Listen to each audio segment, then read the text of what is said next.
Estamos gravando! Boa noite a todos. Mais uma vez daremos início ao nosso curso, o Supremo Tribunal Federal e a Proteção aos Vulneráveis. Mais uma aula do nosso curso de extensão vinculado ao projeto de comemoração pelos 5 anos do grupo de pesquisa Jurisprudência de Direitos Fundamentais. Na nossa última aula, nós paramos nas crianças como grupo vulnerável e vamos finalizar agora a análise sobre esse último grupo, né, da aula 3, o direito dos idosos, um direito muito importante também, um grupo que é vulnerável por essência, né, queridos? Um grupo que merece muita atenção da família, da sociedade, do Estado, da administração pública em geral. Então, vamos falar um pouquinho sobre o direito dos idosos.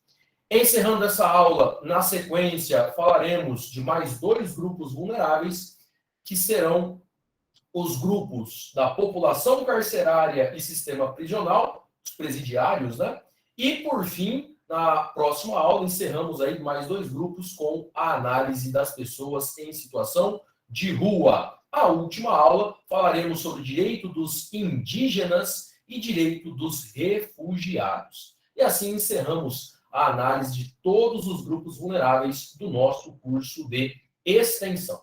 Vou colocar aqui, então, na tela o direito dos idosos. Todo mundo consegue ver bem? Mandem um ok, por gentileza. Maravilha. Muito bom. Então, a aula de hoje, queridos, nós vamos concentrar a nossa análise aos idosos como grupo vulnerável. Acredito que todo mundo aqui já teve contato com algum familiar idoso, com algum vizinho, algum amigo, e nós percebemos que conforme o envelhecimento vai surgindo, as pessoas começam a se tornar cada vez mais vulneráveis. Existe naturalmente, né, um declínio da condição física. Então, parece que não, gente, mas o direito dos idosos está em questões simples do dia a dia, como dirigir um veículo automotor. Às vezes, o vô, que estava tão acostumado a dirigir carro, começa a perder um pouco o reflexo, começa a não enxergar direito, começa a faltar o sentido da visão, e começa, então, uma situação de vulnerabilidade, porque além de colocar a própria vida em risco, outras pessoas também podem se envolver em acidentes automobilísticos. Um outro exemplo muito comum que demonstra a vulnerabilidade dos idosos é com relação aos acidentes domésticos. Vocês já devem ter presenciado ou visto alguma notícia, né, sobre a vozinha que foi estender a roupa, perdeu o equilíbrio, caiu, fraturou um osso, quebrou o fêmur. Já ouviram essas histórias? Então a gente começa a perceber que os idosos, por melhor que sejam tratados, a sua condição física, a sua condição psicológica acaba entrando em declínio, algo natural da vida, natural do envelhecimento. Então, é importante nós nos atentarmos, porque essas pessoas passam a se tornar vulneráveis em várias espécies de problemas, né? Em várias modalidades de problemas. Por exemplo, se tornam vulneráveis como consumidores, estão mais propensos a caírem em propagandas enganosas, em propostas abusivas, estão mais vulneráveis para serem vítimas de crimes. Vocês já ouviram aquela história do cidadão que liga, o vô atende, a avó atende, e simula a voz de uma criança, simula a voz de uma moça ou de um rapaz, dizendo que é o filho, dizendo que é o neto, e tentando extorquir dinheiro? Esse é um golpe muito comum no Brasil, que muitos idosos ainda são vítimas. Agora, na nossa pandemia, nós tivemos um aumento muito significativo de golpes e crimes cibernéticos. Pessoas se passando por outras no WhatsApp, com fotografia, pedindo dinheiro. Estão cansados de verem isso, né? De ver isso.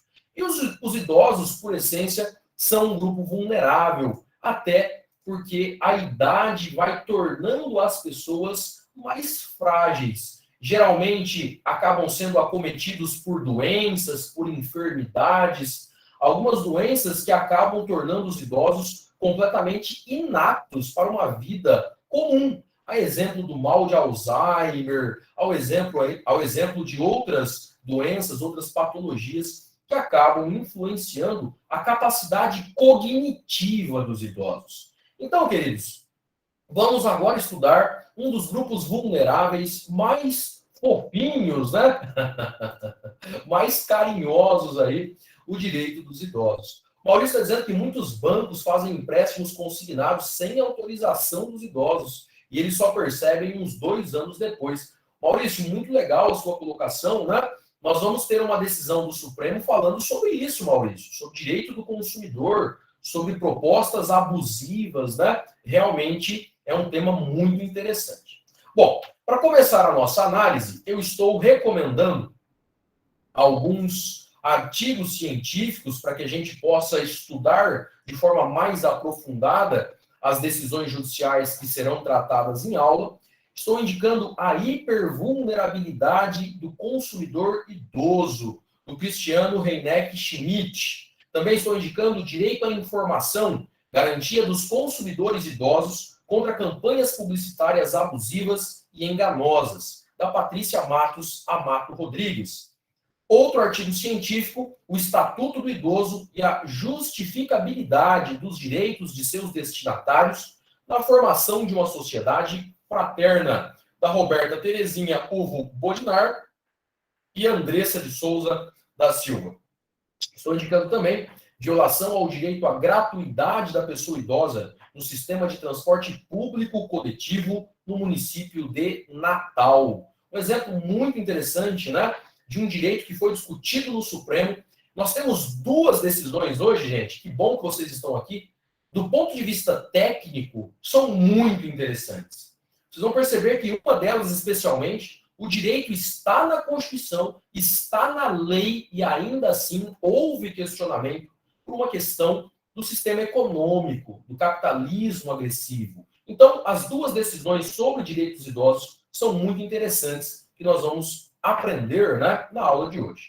Estou indicando também o direito dos idosos na União Europeia. É um texto de um professor estrangeiro que tem a tradução do Tiago Comide Nasser. Então, temos aqui, né, os principais artigos. Lá no nosso Google Drive, vocês têm mais artigos científicos, mas aqui, então, temos 6 artigos tratando sobre o direito dos idosos. Bom, quando falamos sobre idosos, os idosos, por essência, são um grupo vulnerável.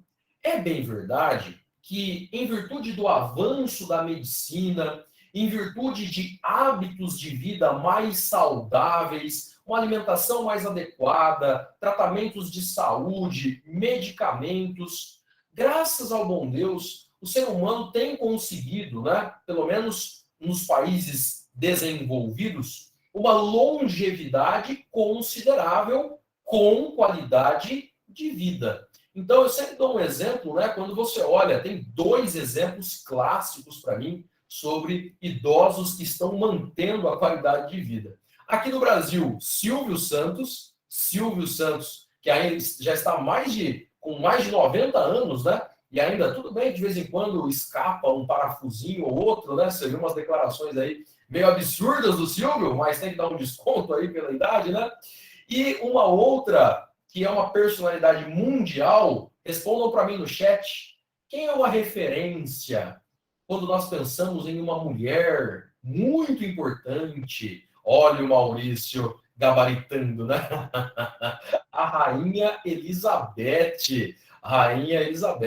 da Inglaterra, né? Exatamente. O Fábio está fazendo uma brincadeira maldosa com a tia Beth, como ele está dizendo. Maurício aumentou a aposta. Mas, enfim, gente, a Rainha Elizabeth tem aí, né, demonstrado uma qualidade de vida expressiva, né? Com uma idade bastante acentuada. Mas quando nós pensamos nos idosos em geral, os idosos são vítimas de violência física, violência psicológica, Eu não sei vocês, mas me revolta muito. Sabe quando a família suspeita que o cuidador está provocando maus tratos, está agredindo algum idoso, né, algum familiar, e colocam câmeras escondidas? A gente ainda tem muitos casos no Brasil de violência, né? De pessoas que estão extremamente frágeis. Eu penso, queridos, de verdade mesmo, né? Pessoas que têm coragem de bater em idoso, meu Deus do céu, uma maldade pura, né? Uma coisa absurda, mas ainda acontece, infelizmente. Nós vamos ter um tratamento penal diferenciado quando a vítima é idosa, né? Nós teremos causas de aumento de pena. A legislação penal tenta reprimir de forma mais contundente quando os crimes são contra pessoas idosas. Temos os crimes que não são de violência, mas são crimes, muitas vezes, estelionato, apropriação indébita, referindo-se aos idosos. Temos também um problema gravíssimo, gente, relacionado à saúde mental dos idosos. Os idosos passam por solidão e doenças psicológicas.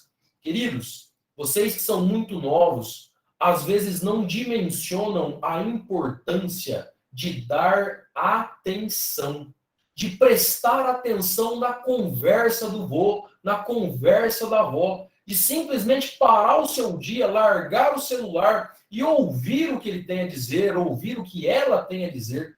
Os idosos valorizam muito a presença. Por quê, queridos? Geralmente as pessoas idosas acabam perdendo seus amigos, né? Vai falecendo um amigo aqui, outro ali. E o pior, às vezes perdem os companheiros de vida, né?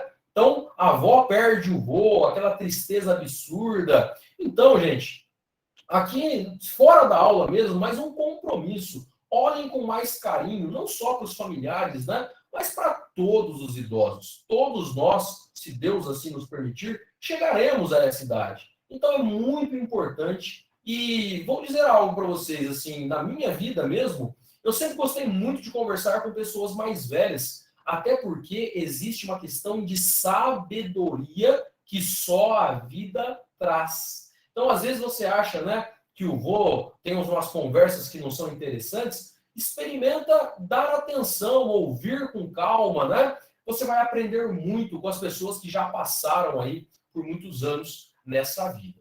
Bom, um outro problema, e esse é gravíssimo, a exclusão do mercado de trabalho. Eu considero isso muito triste. Pessoas que serviram muito tempo ao mercado de trabalho, às vezes não conseguiram se aposentar, e aí chega numa determinada idade, não conseguem mais emprego. Ou se conseguem, são em situações deploráveis, né? São em situações muito de exploração ao idoso. Então, a questão da previdência social, o direito previdenciário, é um direito muito importante para quem atua na proteção ao direito dos idosos. Temos até um benefício especial. Quem é da área previdenciária, lembra para mim aí? Deficiente, idoso, pessoas pobres, no sentido jurídico do termo. 4 letrinhas. Vai, Brasil! Loas! Parabéns, Maurício. Parabéns, Júlia. Exatamente, a legislação previdenciária, até por uma imposição constitucional, a Constituição determina que assim seja, protege esse grupo vulnerável, né? Muito bom. Então, essa é uma outra questão, né? A exclusão do mercado de trabalho. Um problema gravíssimo para os idosos e que vocês, como advogados, eu já tive casos assim e acredito que vocês também terão, a falta de acesso a medicamentos, a tratamentos de saúde. Então, numa determinada idade da vida, remédios caríssimos, né, que comprometem consideravelmente o poder aquisitivo daquela senhora, daquele senhor. Porque a gente sabe, queridos, que quanto mais a idade vai avançando e as doenças vão aparecendo, às vezes os idosos têm que tomar uma combinação considerável de medicamentos. Eu já tive cliente que tomava 10 comprimidos. Porque toma um remédio para o estômago, ataca o fígado, toma para o fígado, ataca o rim, toma para o rim, ataca o coração. Já viram isso? Vai fazendo uma combinação química e ali para manter, né, uma dignidade, né, uma vida minimamente digna. Muitas vezes, os idosos não têm acesso aos medicamentos, a tratamentos de saúde. Essa é uma outra questão muito interessante. Inclusive, o direito médico tem sido um direito que a cada ano se torna mais especializado, uma área muito interessante para vocês atuarem. Um outro problema gravíssimo que está relacionado à solidão, doenças psicológicas, é o abandono familiar. Queridos, é uma tristeza isso, né? Às vezes, tinha uma música antiga que dizia isso, né? Que um pai cria 10 filhos, mas 10 filhos não criam um pai. Já viram isso? É muito triste, né? Quando o idoso acaba se isolando sem apoio da família, sem presença da família. Adriele, tem uma música sobre isso, né? Então, essa é uma outra questão extremamente importante. Por isso, gente, que é fundamental, a Toledo mesmo fazia um trabalho, acho que faz ainda, pela pandemia deve ter parado, com o pessoal da educação física, um projeto de integração entre os idosos, né? Até para fazer um exercício físico, para ter uma socialização, para que o idoso saia de casa, possa bater papo, conversar um pouquinho. É verdade que com a pandemia isso não é possível, né? A gente tem que proteger. Os idosos eram o principal grupo vulnerável e ainda são, né? São muito vulneráveis ao coronavírus. Mas é muito importante, né? Projetos na área da música, do esporte, da cultura, que causem aí um impacto positivo na vida dessas pessoas. A Constituição brasileira e a legislação impõem ao Estado que crie políticas públicas para que o idoso tenha condições de socialização, de participação na vida da sociedade. Extremamente importante isso, né? Um tema que já foi colocado aqui, o Maurício deu um exemplo muito legal, que nós vamos conversar em aula, é a vulnerabilidade do idoso na área do consumo. O direito do consumidor também é uma questão muito interessante quando tratamos, né, do direito dos idosos. Bom, feita essa rápida introdução, vamos então para a parte técnica, a parte jurídica propriamente dita. Estou indicando 2 livros de referência nessa matéria, Manual dos Direitos da Pessoa Idosa, que inclusive, né, tem a coordenação aqui do professor Gilmar Ferreira Mendes, ministro do Supremo, Jorge Salomão Leite, Glauco Salomão Leite e Rodrigo Bittencourt Mudrovich. Muito bem, Manual dos Direitos da Pessoa Idosa, publicado pela editora Saraiva, em parceria com o IDP, o Instituto de Direito Público, que é a Universidade do Ministro Gilmar Mendes. Estou indicando também comentários ao Estatuto do Idoso, né, da Maria Garcia, Flávia Piva Almeida Leite e Carla Matuque Borba Serafim. 2 livros, então, específicos dessa matéria, publicados pela editora Saraiva. Além dos artigos, fica aí a recomendação de bibliografia. Bom, queridos, legislação. Agora sim começa a ficar mais interessante. A primeira lei que vocês precisam conhecer, tem que ler na íntegra, tem que olhar todos os artigos, é a Lei Federal 10.741 de 2003, que é o Estatuto do Idoso. Essa lei é a lei mais importante no Brasil. Temos a Constituição tratando sobre algumas questões envolvendo os idosos, tem um capítulo específico, né, que fala da família, das crianças, dos idosos, mas o Estatuto do Idoso é uma lei bastante avançada, né, muito significativa, que vale a pena que vocês conheçam. Temos também uma lei muito interessante, que é a Lei Federal, recente agora, 2018, né, 13.646 de 2018, que instituiu o Ano de Valorização e Defesa dos Direitos Humanos da Pessoa Idosa, em alusão à Convenção Interamericana sobre a Proteção dos Direitos Humanos dos Idosos. Então, o Brasil fez uma lei é o que nós chamamos, queridos, de legislação simbólica. Professor, por que simbólica? Porque ela marca um ponto na sociedade. Olha, nós precisamos proteger os idosos. Então, nós estamos trazendo o debate, estamos colocando os idosos na pauta do dia, né? O ano de 2018 foi considerado o ano de valorização e defesa dos direitos humanos da pessoa idosa. Estou reforçando aqui a Convenção Interamericana sobre a Proteção dos Direitos Humanos dos Idosos. é um tratado regional da OEA, Organização dos Estados Americanos, é um tratado de 2015. Temos um outro tratado simbólico também, né? Sempre que você ler carta em direito internacional, quase sempre vai ser uma norma de soft law. Professor, o que é uma norma de soft law? Já estudaram isso? Olha que bonito, né? Soft law são recomendações que são feitas no ambiente internacional. Então, você tem aquela legislação que ela não é impositiva, ela não obriga o Estado diretamente, mas ela é um símbolo, ela é um marco chamando a atenção dos países. Queridos, eu espero que vocês estejam entendendo a lógica que quando nós falamos de grupos vulneráveis, eu preciso observar a legislação brasileira, o direito interno, mas eu também preciso analisar o direito internacional. E aí tem um ponto. Professor, por que o direito internacional é tão importante? Por dois motivos. Primeiro, porque geralmente o direito internacional influencia a elaboração legislativa do direito interno.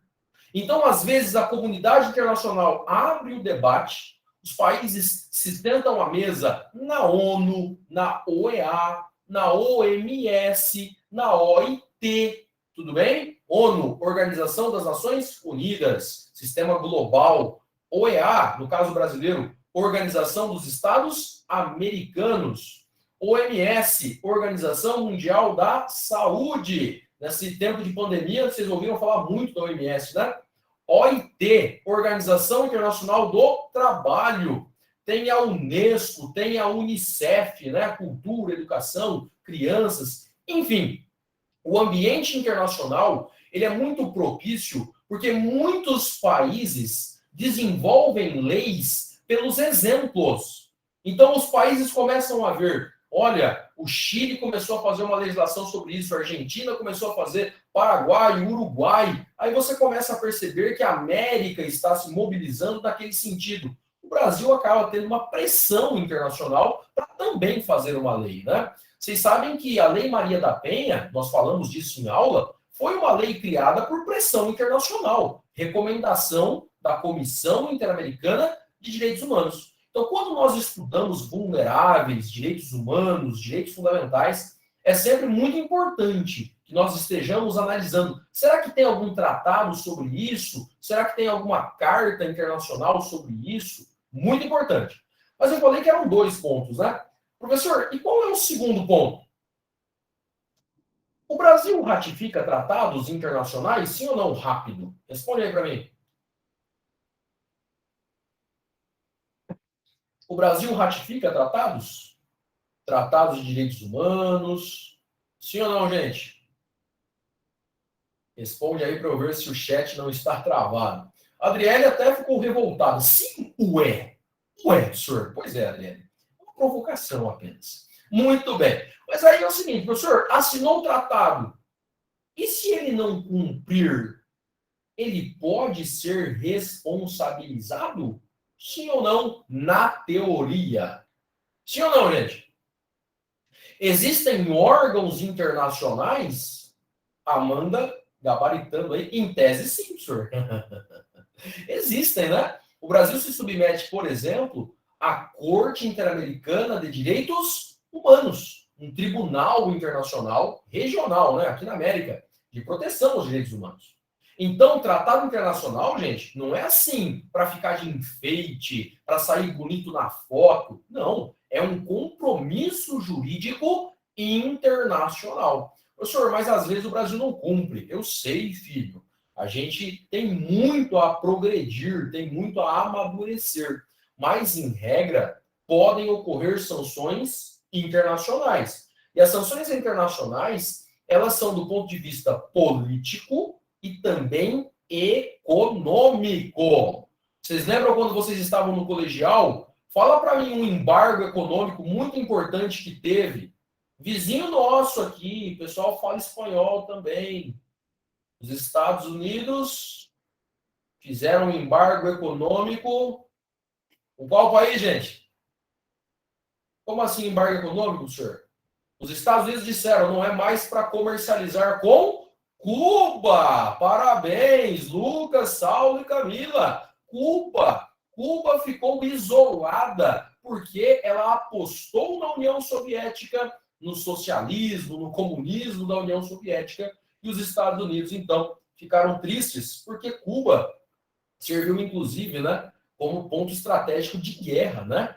Cuba era um ponto estratégico de guerra da União Soviética. Os Estados Unidos ficaram extremamente chateados com essa ideia de Cuba jogar bomba, aviões e assim por diante, e impôs um embargo econômico terrível a Cuba, né? Você ia para Cuba e tudo que tem lá, a maioria era da década de 50, 60, porque os caras não conseguem mais comprar de ninguém, né? Era uma situação complicadíssima. E vamos ver como que está a sua leitura de política internacional. Quem costurou um acordo para minimizar essa briga entre Estados Unidos e Cuba? Quem lembra?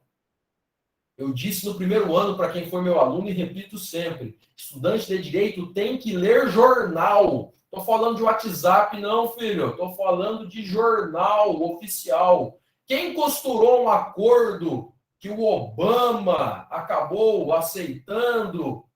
Ninguém, Brasil. Cadê os internacionalistas? Ok, ninguém. Olha o pessoal no Google, né? Papa Francisco. O Papa Francisco intermediou o diálogo entre os Estados Unidos e Cuba. É bem verdade que enquanto o Fidel Castro estava no poder, não teve conversa. Os Estados Unidos não gostavam do Fidel.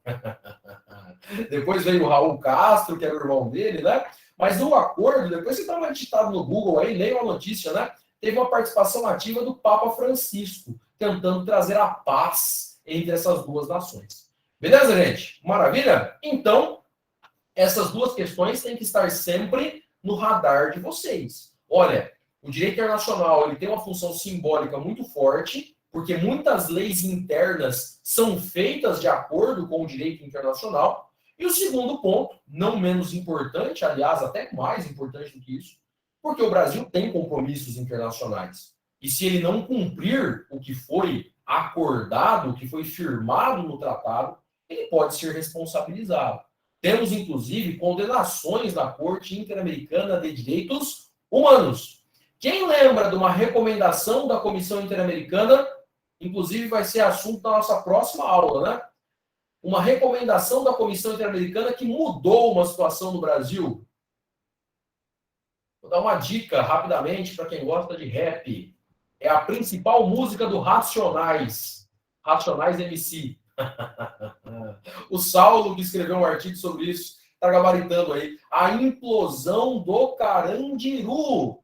O Carandiru, a Casa de Detenção de São Paulo, tinha uma concentração muito grande de presidiários, de detentos, né? E quando aconteceu o massacre do Carandiru, a Comissão Interamericana recomendou a demolição do Carandiru. E sabe o que aconteceu, queridos? Tira o pessoal da capital e constrói presídio onde? Constrói presídio onde? Responde aí uma palavra. No interior do estado. Tiramos da capital e construímos diversos presídios no interior do estado de São Paulo. Inclusive na nossa região. Percebam, então, que uma recomendação de um órgão internacional mudou uma realidade, né? Mudou uma realidade na nossa sociedade. O massacre do Carandiru foi um ponto muito criticado internacionalmente. Pegou muito mal para o Brasil, né? Polícia entrando ali no presídio e matando os detentos. Enfim, vamos entrar nessa matéria mais à frente, mas a bem da verdade é que o Carandiru foi implodido. Tem um vídeo aí para vocês assistirem, né? Explodiram o prédio lá e não temos mais a casa de detenção de São Paulo. Matéria de daqui a pouquinho, aguenta aí. Bom, gente, sobre essa questão internacional, todo mundo junto? Manda um ok rapidinho. É muito importante que vocês se atentem para o direito internacional. Porque muitas vezes Um tratado internacional antecipa uma lei, né? Então, se você pegar o artigo 5º da Constituição, façam esse exercício, gente. Vou colocar até no chat para vocês. Eu quero que vocês peguem a Convenção Americana de Direitos Humanos, que é de 69. Ela entrou em vigor um tempo depois, mas é de 69. Eu quero que vocês peguem o Pacto Internacional de Direitos Civis e Políticos da ONU, de 66, e também o Pacto Internacional de Direitos Econômicos, Sociais e Culturais, também da ONU e também de 1966. Leiam, faça esse exercício. Leia os 3 tratados e depois leia o artigo 5º da Constituição Brasileira. Você vai perceber que o artigo 5º foi construído de forma muito influenciada pelos tratados internacionais do final da década de 60. Tudo bem? Então, a importância de conhecer o direito internacional. Tranquilo, gente? Maravilha? Tivemos tratados de proteção ao direito das mulheres, proteção ao direito das crianças, aos negros, que influenciaram a formação de leis brasileiras. Bom, depois dessa rápida reflexão, vamos voltar ao direito dos idosos. Temos, então, a Carta de São José sobre o Direito dos Idosos da América Latina e Caribe, 2012. Vale a pena vocês conhecerem. Temos os Princípios das Nações Unidas para as Pessoas Idosas, adotadas pela Resolução número 46 de 91, da ONU, a Assembleia Geral das Nações Unidas. Também é um documento internacional. Lá em 91 já havia uma preocupação com o direito dos idosos. E aqui no Brasil, estou recomendando uma outra lei para o pessoal do direito previdenciário, porque trata muito sobre questões envolvendo idosos, né? Que é a Lei 8742 de 93, que dispõe sobre a organização da assistência social e da outras providências. Muito bom. Vamos dar uma olhadinha agora nos principais artigos da Constituição e da legislação sobre os idosos. Artigo 229 da Constituição. Os pais têm o dever de assistir, criar e educar os filhos menores. E os filhos maiores têm o dever de ajudar e amparar os pais na velhice, carência ou enfermidade. Queridos, esse artigo é muito interessante. Ele diz: se você tem um filho, você tem que cuidar desse filho enquanto ele for uma criança, enquanto ele for um adolescente. Enquanto ele for jovem, os pais devem cuidar, assistir, dar todas as condições para uma vida digna. Mas, quando os filhos crescerem, a obrigação inverte. Os filhos devem amparar os pais, principalmente na velhice, na carência ou enfermidade. Perceba que aqui, queridos, o que nós temos é um dever bilateral, é um dever jurídico bilateral. Sabe uma consequência muito interessante sobre isso, que muita gente ignora? Pergunta: o pai pode pedir pensão alimentícia para o filho? Sim ou não, rápido? Sim ou não, rápido? O pai pode pedir pensão alimentícia para o filho? O pai pode, Adriele, pode pedir pensão alimentícia, desde que ele comprove que está numa situação de vulnerabilidade, seja pela velhice, carência ou enfermidade. Olha que interessante isso, né? O dever é bilateral. A Adriele disse: uau! A Heloísa disse: justo, senhor. Pois é, Heloísa. Tem o direito a alimentos para os idosos também. Os idosos também. Beleza, gente? Muito bom. O que mais, professor? Olha só, artigo 230 da Constituição. Vou falar mais de alimentos daqui a pouquinho, porque tem alguns temas bem interessantes, né? Artigo 230. A família, a sociedade e o Estado têm o dever de amparar as pessoas idosas, assegurando sua participação na comunidade, defendendo a sua dignidade e bem-estar, garantindo-lhes o direito à vida. Perceba, então, que é um dever da família, da sociedade e do Estado. Todo mundo tem que amparar os idosos. Inclusive, né, a Constituição determina que os programas de amparo aos idosos serão executados preferencialmente em seus lares. Em seus lares. Você já ouviu falar que o assistente social vai lá na casa do idoso entregar um remédio? Já ouviu falar que o médico de família vai lá na casa do idoso para medir a pressão do vô, para fazer um exame, para aplicar uma injeção? Já viram isso? Preferencialmente em seus lares. E aí, olha só, esse parágrafo 2º do 230 é um dos temas polêmicos da aula que vamos estudar daqui a pouquinho. Leia comigo. Artigo 230, parágrafo 2º.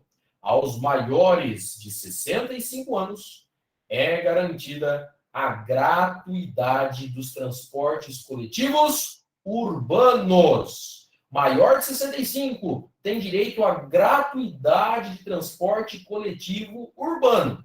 É bem verdade que tem toda uma organização para que esse direito seja executado. Mas a Constituição está dizendo isso. Você acredita que entraram com uma ação para discutir esse direito? O quê? O quê, Brasil? Pessoas sem coração, professor? Pessoas que assistem Rei Leão e não choram? Pois é, filho. Entraram com uma ação do Supremo para discutir esse direito. Porque o Estatuto do Idoso também garante esse direito. E aí disseram, o Estatuto do Idoso é inconstitucional. Engraçado que esqueceram que o direito está na Constituição também, né? Então fica uma situação meio constrangedora aí para o advogado. Você vai ver que o Supremo deu uma puxada de orelha dizendo a argumentação é perversa. O quê? Perversa? É, filho. Se eu sou advogado e o juiz fala que a minha argumentação é perversa, eu ficaria bastante chateado. Não sei vocês, né? Mas foi uma crítica bastante contundente do Supremo. Daqui a pouquinho falaremos sobre esse tema. Avançando.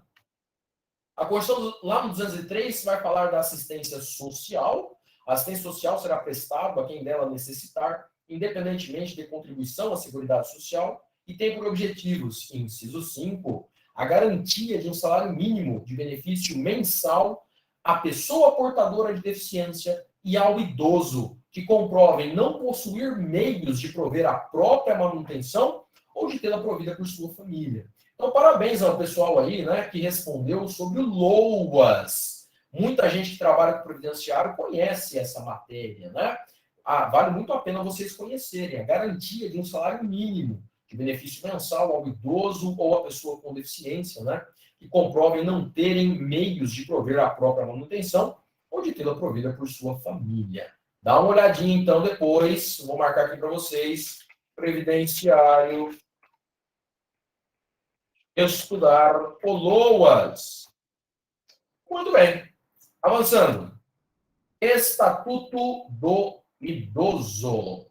E tomem cuidado para não cair em pegadinha de prova. A Constituição, quando fala de transporte, fala de 65 anos, mas o Estatuto do Idoso prevê que a pessoa idosa é aquela que tem idade igual ou superior a 60 anos. Não confundir. O idoso não é maior de 65 apenas, né? Desde os 60, então, quem tem idade igual ou superior a 60 anos já é considerado idoso para o Estatuto do Idoso, a lei federal. Pegadinha clássica de prova, hein, gente? Não confundir 60 com 65. Artigo 2º. O idoso goza de todos os direitos fundamentais inerentes à pessoa humana, sem prejuízo da, muito importante isso, proteção integral. Os idosos devem ter proteção integral, assegurando-lhes, por lei ou por outros meios, todas as oportunidades e facilidades para a preservação de sua saúde, saúde física e saúde mental, ao seu aperfeiçoamento moral, intelectual, espiritual e social, em condições de liberdade e dignidade. O artigo 3º vai reforçar o mandamento constitucional, né? É a obrigação da família, da comunidade, da sociedade e do poder público assegurar ao idoso com absoluta prioridade a efetivação dos direitos à vida, saúde, alimentação, educação, cultura, esporte, lazer, trabalho, cidadania, liberdade, dignidade e o respeito e convivência familiar e comunitária. Maurício está dizendo, no caso da gratuidade de transporte, utiliza a definição do idoso da Constituição? Ótima pergunta, Maurício. Você vai perceber que daqui a pouquinho, o próprio Estatuto do Idoso, Maurício, traz a idade também para o transporte coletivo, tá bom? Então você vai perceber que a previsão está tanto na Constituição quanto no Estatuto do Idoso. Beleza, Maurício? Maravilha? Tem a previsão, o Estatuto do Idoso, ele repetiu, né? Uma informação que nós já tínhamos na Constituição. Muito bem. O que mais, professor? Olha lá. O artigo 3º vai falar, né? Parágrafo 1º. A garantia de prioridade compreende. O idoso tem que ter atendimento preferencial.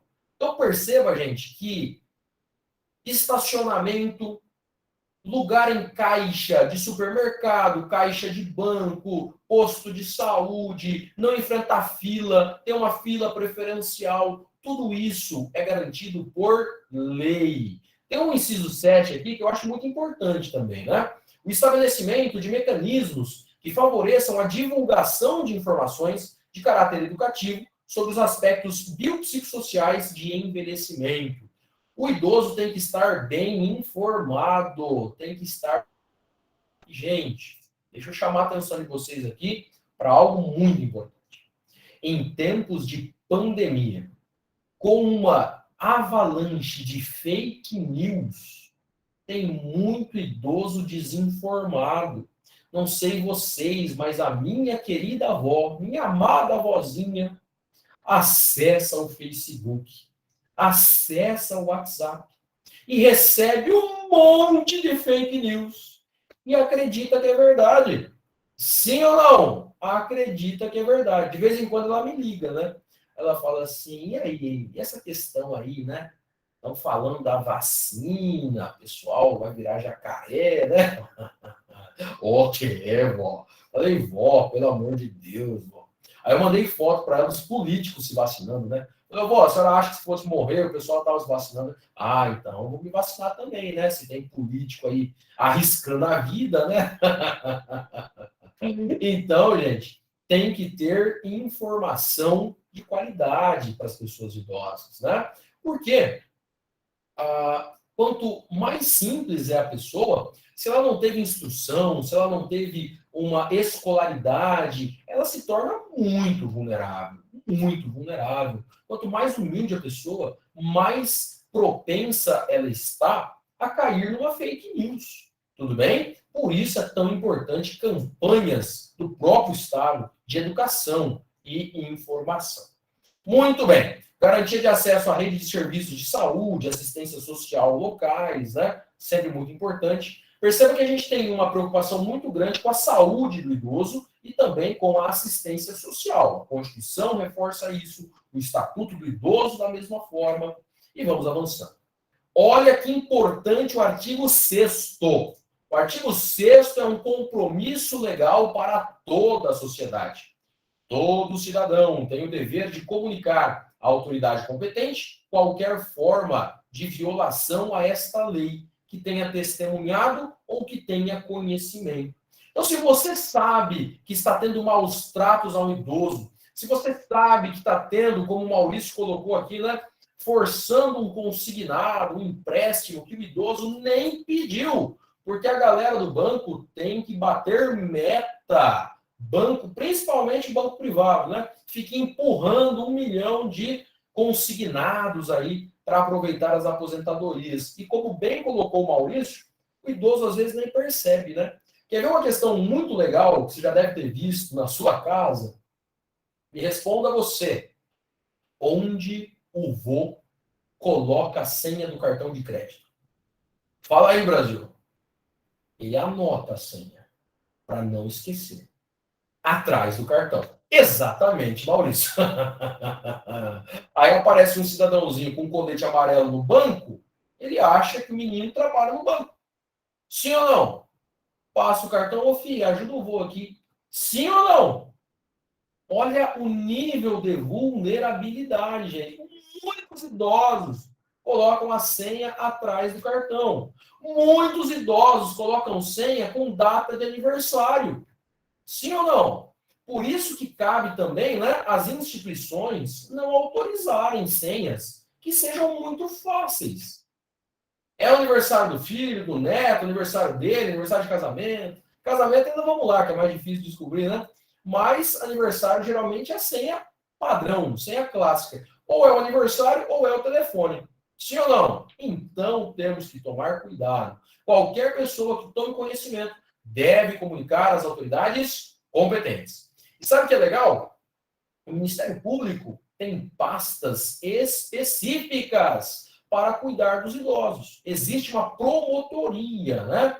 Geralmente nas cidades de maior porte, promotorias específicas de proteção aos idosos. Então, se você tem conhecimento, você pode fazer uma denúncia, pode ser até anônima, né? Ou sigilosa, ao Ministério Público.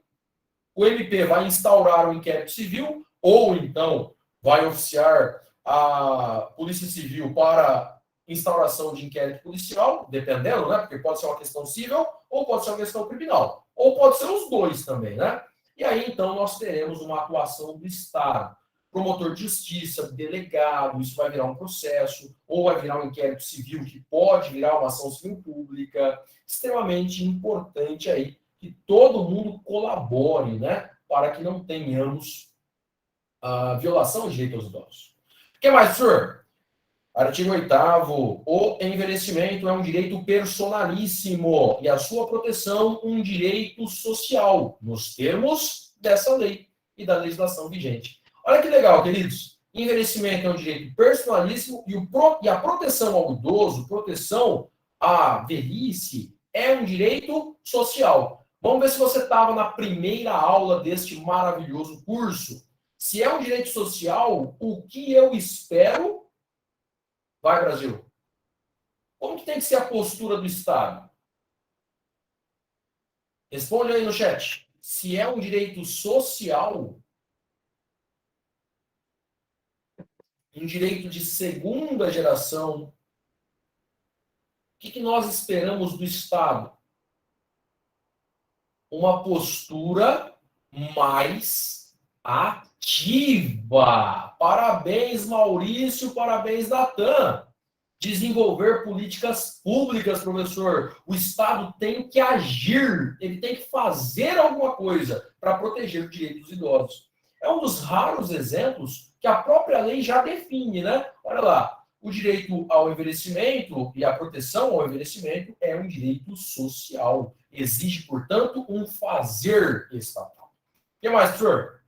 É obrigação do Estado garantir à pessoa idosa a proteção à vida, à saúde, mediante a efetivação de políticas sociais públicas que permitam um envelhecimento saudável e em condições de dignidade. Então, aqui é simbólico também, né? O Estatuto do Idoso está exigindo do Estado um fazer políticas públicas de proteção à vida, proteção à saúde e garantia de um envelhecimento saudável e condições de dignidade.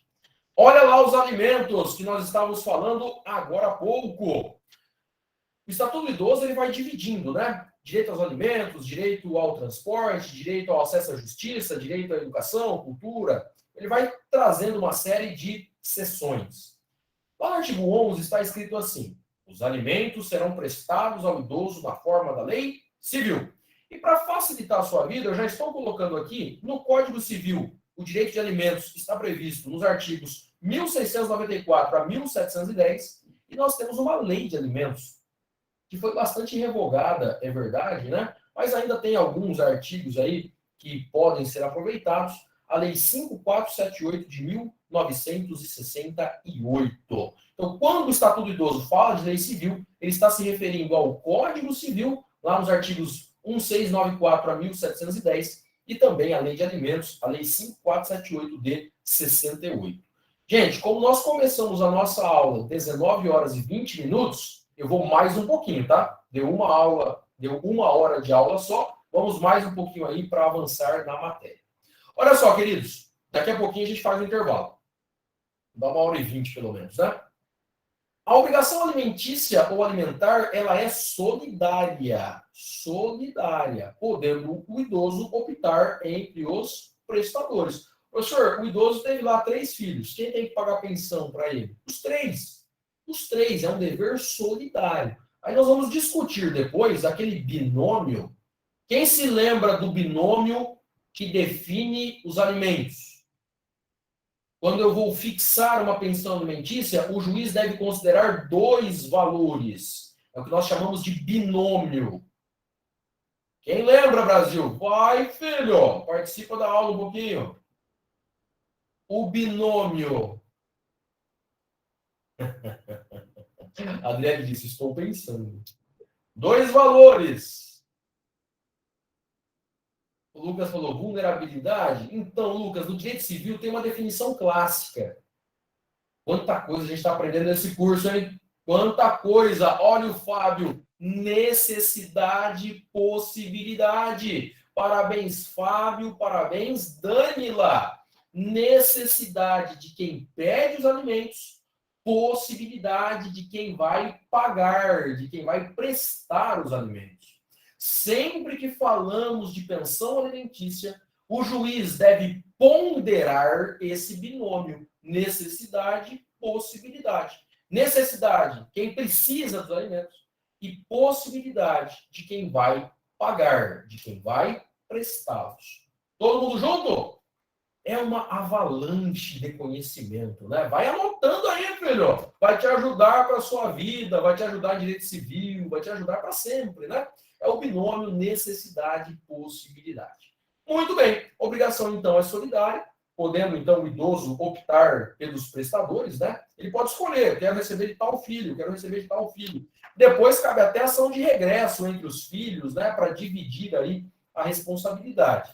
Mas o idoso ele não vai ficar passando necessidade se os filhos, se os netos têm condições de auxiliar. O que mais, professor? Então, existe a possibilidade de fixação de pensão alimentícia em favor dos idosos. Artigo 14. Se o idoso ou seus familiares não possuírem condições econômicas, que às vezes não tem de onde tirar, né? O filho não tem dinheiro também, senhor. E aí, o que acontece? Impõe-se ao poder público esse provimento no âmbito da assistência social. Olha uma marca do Estado social que a Constituição brasileira incorpora. Nossas primeiras aulas, hein, gente? Falamos disso, lembra? A transição do Estado liberal para o Estado social. Se o idoso não tem dinheiro, ele não vai morrer de fome, em regra. Temos benefícios aí, né? A própria assistência social vai conceder, pelo menos, o mínimo para que esse idoso não fique em situação de risco. O que mais, professor?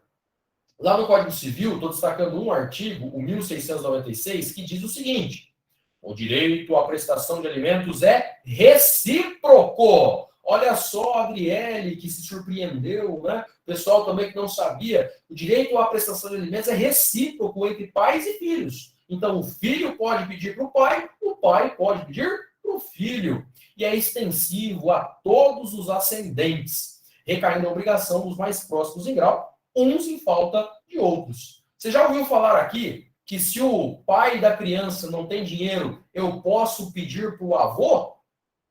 Ok, Brasil. Isso, Fábio. Inclusive os avós, senhor. Já ouviram isso ou não? O João é pai do Juninho. O Juninho entra com ação de alimentos contra o pai. O pai não tem dinheiro. Já prendeu o pai, inclusive, e não virou nada. O Juninho pode pedir para o avô? Sim ou não, rápido? Matéria minha, lá no 5º ano, hein? Os professores de civil também vão falar disso de direito material, mas eu vou te ensinar isso em processo civil. Aí vem a pergunta: os avós podem ser alcançados pela responsabilidade alimentar. Se o neto está passando dificuldade e o pai do Juninho, né, não consegue pagar, o neto vai processar os avós. Pergunta: pode mandar prender os avós? O quê? Prisão civil? Para o avô? A vozinha estava lá assistindo a novela das 6. Chega o oficial de justiça para cumprir o mandado de prisão? Ok, Brasil. Pode ou não pode? Responde aí, filho. O STJ já decidiu sobre isso. E a resposta é... Vai, Brasil. Pode ou não pode? O Fábio falou que sim, a Dani falou que não. Não lembro onde. A doutrina vai chamar de alimentos avoengos. Alimentos avoengos. A Dani está dizendo porque é subsidiária. Tivemos 2 corajosos companheiros que se manifestaram aqui. E nesse caso, parabéns para a Danila. Fábio, vou te explicar um ponto aqui que talvez seja o que você leu na matéria. Mas a regra que o STJ estabeleceu é a seguinte: se o devedor principal é o pai, o João, o Juninho processa o João sob pena de penhora ou sob pena de prisão. Pode penhorar bens do pai João ou pode mandar prender o João. Os avós do Juninho, ou seja, os pais do João, podem até ser alcançados, mas apenas penhora.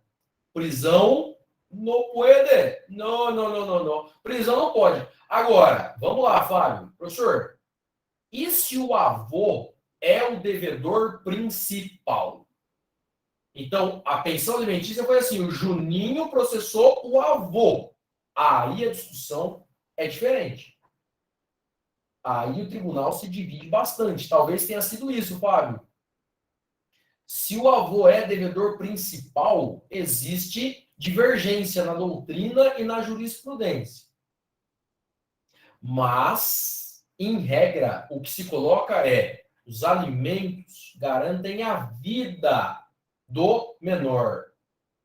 Em regra, a prisão é possível. Agora o STJ diz: se for possível penhora, esquece prisão. Se é idoso e é possível penhorar, esquece prisão. Penhora bens e paga os alimentos. Matéria interessante, né, gente? Beleza? Então, o STJ tem levado em consideração...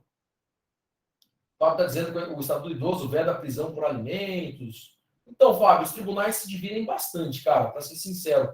Mas o que tem sido colocado pelo STJ é que a prisão é só em último caso, só se não tiver outra situação mesmo, né? Então tem que analisar o caso concreto. Mas a bem da verdade é que quase sempre os tribunais concedem outras alternativas e não a prisão contra idosos. Até por uma questão humanitária. Uma questão humanitária. Tudo bem, gente? Maravilha até aqui? Mandem um ok rapidinho. Todas essas matérias vocês vão estudar com calma, direito civil, processo civil. Aqui é só para ter uma ideia, né, de algumas discussões interessantes.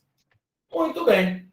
Olha só que legal. O Estatuto do Idoso, ele diz... Essa é uma informação muito importante. Pessoal que vai começar a advogar esse ano, meus companheiros de trincheiras na advocacia, processo que tem idoso tem prioridade na tramitação. Sabiam disso? Processo tem fila preferencial, mas você tem que requerer.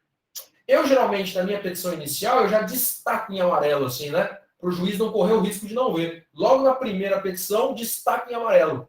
Prioridade, pessoa idosa, artigo 71 do Estatuto do Idoso.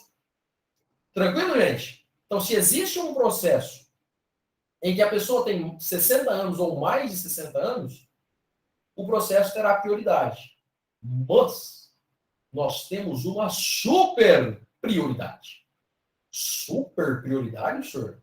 Sim, pequeno gafanhoto. Se o idoso tiver mais de 80 anos, aí eu tenho uma fila muito mais preferencial. Por quê, professor? Você concorda comigo que uma pessoa que tem mais de 80 não dá para esperar muito? Sim ou não, rápido? Não dá para esperar, né? Então, se tem mais de 60, igual ou mais de 60, né? Temos aí prioridade. E não é só processo judicial, não, tá? Processos administrativos também. INSS, procuradorias, prefeitura. A lei diz, processo que envolve pessoa idosa tem que ir mais rápido. A Adriane está dizendo, é para isso que servem as tarjas processuais, professor, do TJ de São Paulo? Então, Adriane, na criminal também. Isso, a Adriane está dizendo, quando eu era estagiária, cada caso tinha uma tarja, uma cor. Isso, Adriane, para organizar o trabalho do cartório, né? E aí nós vamos criar filas preferenciais. Beleza? Olha que informação legal aí para a prática da advocacia.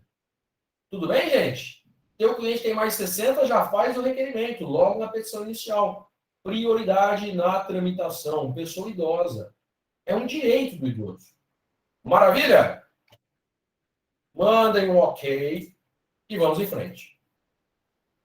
Fechando a análise legal, para a gente entrar nos casos, o Código de Defesa do Consumidor tem um artigo que diz assim, artigo 54C é vedado, é proibido, expressa ou implicitamente, na oferta de crédito. Olha lá, Maurício, falei que a gente ia conversar sobre isso agora, né?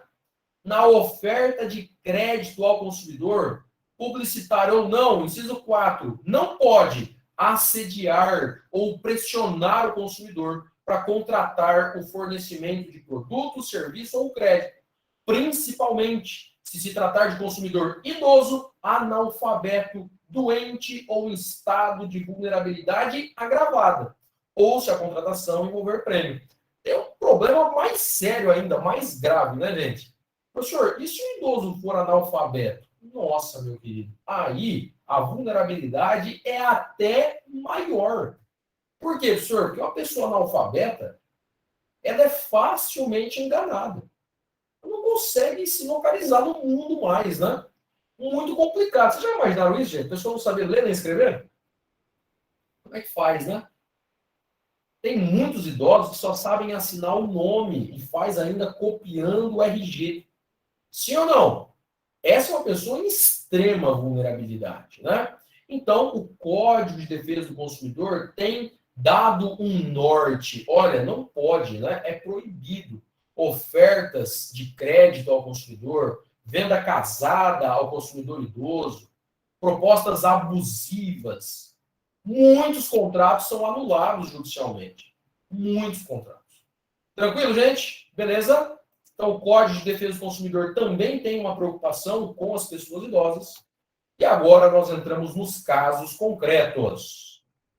Pergunta: garantir transporte público gratuito para os idosos é constitucional? Estamos acabando o primeiro bloco, gente. O que você acha? Garantir transporte público gratuito para os idosos é constitucional? Professor, lá na parte de análise da Constituição, o senhor mostrou um artigo 230, parágrafo 2º, está escrito isso na Constituição. Então, o Estatuto do Idoso também prevê esse direito. Também prevê. E teve uma associação que entrou com uma ADI no Supremo. Ok. Por quê, professor? Para dizer que transporte gratuito para idoso é inconstitucional. Porque fere a ordem econômica, porque fere a livre iniciativa. Você acredita nisso? O Fábio está dizendo, deve ter sido advogado formado em AD. Tainá está revoltada, pelo amor de Deus. Adriano disse, vou nem perguntar quem disse. Capitalistas. Capitalistas. Faria Limers, que não tem coração, né? Pessoal de Wall Street. Essa galera, gente. Essa galera. Bom, a questão é que entraram com a ação do Supremo. Olha a resposta do tribunal. Olha que beleza. É a ADI 3684, Distrito Federal. Olha que beleza. Trata-se de ação direta de inconstitucionalidade ajuizada pela Associação Nacional das Empresas de Transporte Urbano, no qual se questiona a pretensa inconstitucionalidade do artigo 39 caput do Estatuto do Idoso, em face dos artigos tais da Constituição, ordem econômica, livre iniciativa, né? A pretensão da autora de ver afastada a aplicação do artigo 39 em relação às empresas que exploram os serviços de transporte urbano sob o regime de concessão ou permissão não pode prosperar pelos fundamentos que se passa a expor. Aí vem a fundamentação, o direito à qualidade de vida digna dos idosos e os deveres constitucionais, né, da sociedade. Artigo 230, parágrafo 2º. Olha como que o Supremo foi no ponto, né? Parágrafo 2º da Constituição fala o que a gente já estudou. Aos maiores de 65 anos é garantida a gratuidade dos transportes coletivos urbanos. O artigo 39, ô Maurício, você tinha me perguntado, cara? Olha o 39 aí na tela. Foi o Maurício que perguntou, né? Aos maiores de 65 anos fica assegurada a gratuidade de transportes coletivos públicos, urbanos e semi-urbanos, exceto nos serviços seletivos e especiais quando prestados paralelamente aos serviços regulares. Então, o Estatuto do Idoso também repete a regra. Em essência, tem-se que o direito ao transporte gratuito dos que têm mais de 65 anos não é um fim em si mesmo. A facilidade de deslocamento físico do idoso pelo uso do transporte coletivo haverá de ser assegurado. Gente, quantos idosos têm dificuldade de locomoção? Andam com bengala, andam com muleta, alguns andam com andador, cadeira de roda. Sim ou não? Pessoas com mobilidade reduzida. Pessoas com mobilidade reduzida. Olha lá, então. A facilidade de deslocamento físico do idoso pelo uso de transporte coletivo haverá de ser assegurado, como afirmado constitucionalmente, como garantia da qualidade digna de vida para aquele que não pode pagar ou já colaborou com a sociedade em períodos pretéritos, de modo a que lhe assiste, nessa fase da vida, direito a ser assumido pela sociedade quanto ao ônus decorrente daquele uso. A regra é que terá esse direito aqueles que não puderem pagar, né? Aqueles que sejam vulneráveis, em regra. Olha só que beleza, né? Transporte gratuito, especialmente para os idosos que sobrevivem de aposentadorias insuficientes para o suprimento de suas necessidades básicas. Apresenta-se como um verdadeiro suporte para que possam exercer com menores dificuldades o seu direito de ir e vir. Direito de ir e vir também é sinônimo de liberdade ambulatorial. Liberdade ambulatorial. Olha só, gente, só voltando um pouquinho, né? Eles colocam aqui nesse primeiro parágrafo, os preços das tarifas de transporte podem constituir dificuldades a mais, quanto não impossibilidades enfrentadas pelos idosos e os que levam a manter-se acantonados em suas casas, impedidos de se deslocar e fadados a esperar visitas que não vêm, médicos que não chegam. Olha que forte, gente. Os idosos ficam acantonados em suas casas, impedidos de se deslocar e fadados a esperar visitas que não vêm e médicos que não chegam. Enfim, vidas que se acomodam pela falta de condições para que a pessoa circule. Achei muito interessante esse ponto, né? No interior de Minas Gerais se diz que velho, quando não anda, desanda. É inimaginável que estejamos construindo uma sociedade em que uma geração que ainda tem pernas a andar e estradas a palmilhar permaneça aquietado por carência de condições para circular. Nem é isso que dispõe a Constituição brasileira. Aí vai avançando, tem toda a fundamentação, citando o professor José Afonso da Silva. Olha lá, a alegação de inconstitucionalidade do artigo 39 do Estatuto do Idoso, como que não se poderia exigir o direito constitucional do idoso sem se dar forma à assunção de deveres financeiros pelo poder público, que no caso de transportes coletivos municipais é o ente local, não se resolve pela declaração de inconstitucionalidade da norma contida naquele diploma. Não se comprova a alegada nódoa de inconstitucionalidade a macular aquela norma. Põe-se ela em perfeita conformidade com o quanto estabelecido constitucionalmente. Tem razão nesse passo? Olha que interessante isso, gente. O Advogado-Geral da União, o AGU, ao afirmar que a pretensão da autora não passa, no fundo, de ser senão de declarar inconstitucional o próprio texto da Constituição. Olha o que o AGU disse. Estão tentando dizer que é inconstitucional o texto da Constituição, lá no artigo 230, parágrafo 2º. o que não é possível.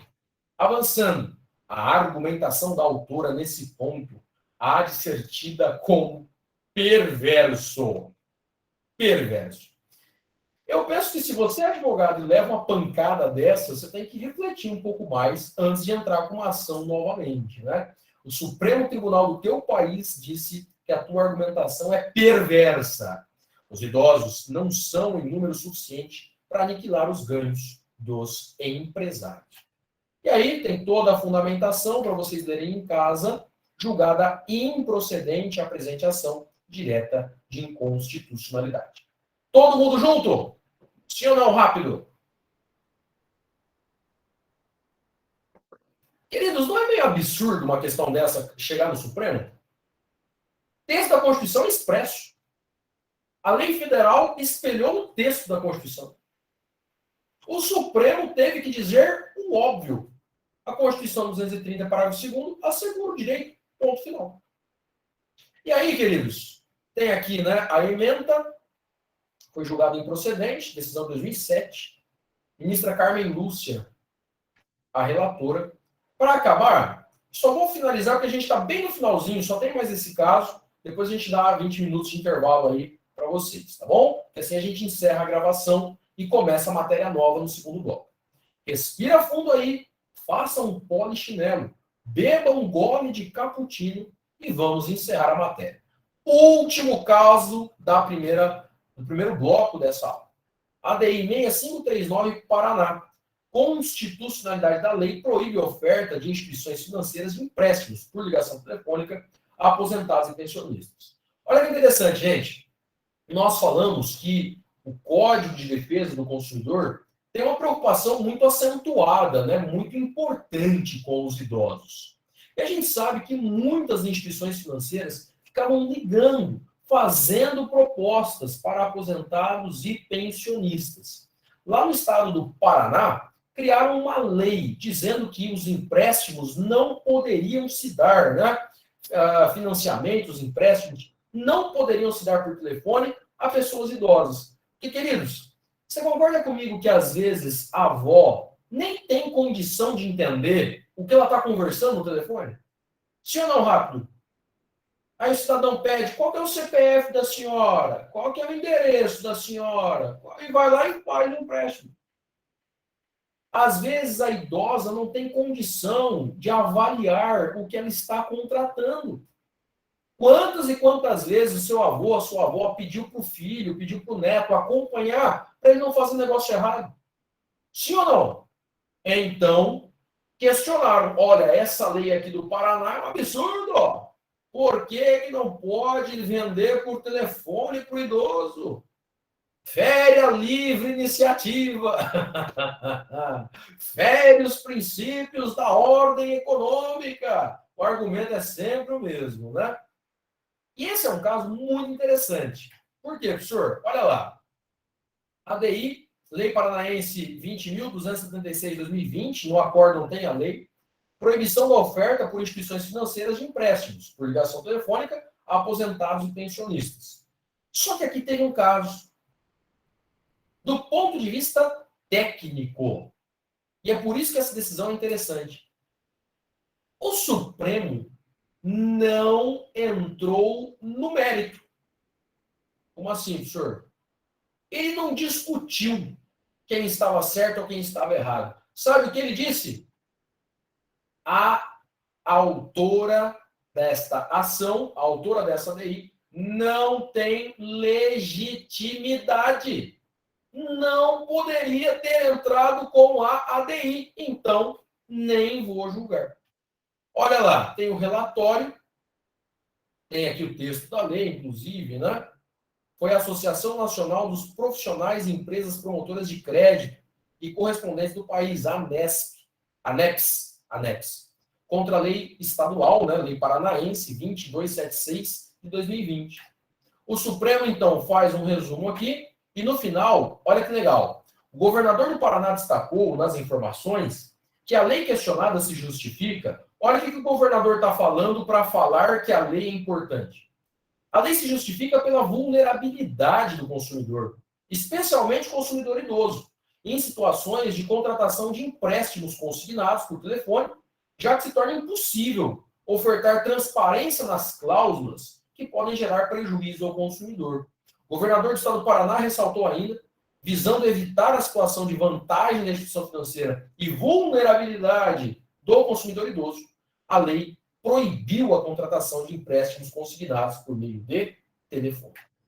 E aí, decidiu aqui o Supremo, e ele faz toda uma fundamentação, né, para dizer que não tem legitimidade. Olha lá, né, a ilegitimidade ativa da associação. Ela não poderia ter promovido essa ação. Nega o provimento. E, por consequência, a lei paranaense permaneceu em vigor. Continuou válida. Vocês perceberam que o Estado do Paraná criou uma lei para proteger os idosos? Interessante, né, gente? Muito interessante. Até aqui, todo mundo junto?